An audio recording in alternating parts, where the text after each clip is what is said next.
आज ग्राम्य उन्नयन विभाग एवं पंचायत राज विभाग 450 प्रोजेक्ट उन्मोचन होती। तो यारी भितर मु जहाँ लक्ष्य करुली जे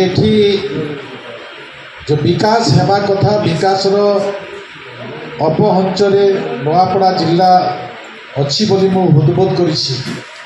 कारण लोक मानकर जो सभा थिला सेठी एवं कार्यकर्ता मानकर सांगरे जतले बसिला बेले से माने कोठी लिफ्ट पॉइंट कोठी रास्ता कोठी पंचायत घर कोठी पीवा पानी समस्या कोठी जंगल समस्या ए प्रकार अनेक गुड़िए विषय पाखापुखी 100 ରୁ 150 दरखास्त मो पाखक आसी। तो विगत दिन में माननीय मुख्यमंत्री मोहन माझी ए जिला को संपूर्ण जलसेचन करिवार भरोसा विश्वास देइछंती। आज मोर जहाँ अनुभव है ये टूरिज्म सेक्टर एवं दादन को आम मूलोत्पाटन करिवार रिभ्यूर निर्यास एवं मु जहाँ लक्ष्य कली आम एठिकार उन्नति करि परिबा।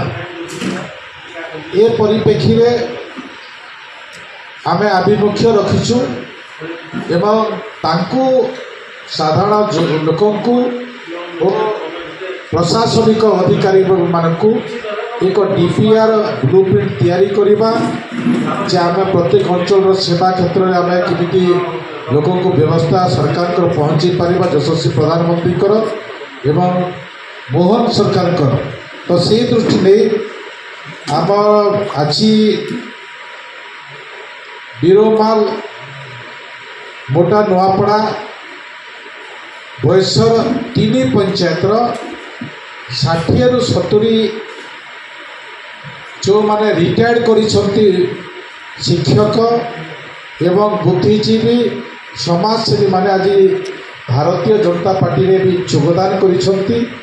तत्सहित जो मु कहूली जे एठी विभिन्न प्रकल्पर उन्नति करने से माने दरखास्त देती। आगामी दिन में आम नुआपड़ा जिला को एक अग्रणी जिला भाव रखू आ सबुठार बड़ अग्रणी व्यवस्था आम दादन मुक्त करने आम चिंता करूँ एवं यह दादन मुक्त जिला भाव आम आगामी दिन में परिगणित कर।